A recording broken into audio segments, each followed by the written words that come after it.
পুরুষ মানুষের মানসিক কষ্ট দিবেন না। পুরুষ মানুষ মানসিক যন্ত্রণা সইতে পারে না।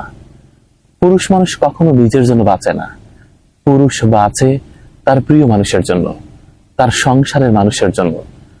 একটা পুরুষ আর কত দিকে সামলাবে বলুন তো? তাই পুরুষ মানুষকে কখনোই মানসিক যন্ত্রণা দিবেন না। পুরুষকে বাইরে থেকে শক্ত মনে হলেও পুরুষের হৃদয়টা একেবারে প্রজাপতির মতো, হালকা আঘাতেই ভেঙে পড়ে। প্রজাপতির পাখা যেমন কমল, পুরুষের হৃদয় ঠিক তেমন। পুরুষ মানুষ সহজ শিকার তার প্রিয়জন আর কাছে মানুষের কাছে। পুরুষ মানুষ ভীষণ বোকা, তার নিজের জীবনের তোয়াক্কা না করে প্রতিদিন জীবন বাজি রাখে তার প্রিয়জনের জন্য, তার সংসারের মানুষের জন্য। পুরুষ মানুষকে কখনো মানসিক কষ্ট দিবেন না। পুরুষ মানসিক কষ্ট সইতে পারে না। পুরুষ মানুষ সারা দিন হাড় ভাঙা পরিশ্রম করতে পারে, ধার দিনা করতে পারে, ঋণগ্রস্ত হতে পারে, কিন্তু পুরুষ মানসিক যন্ত্রণা সইতে পারে না।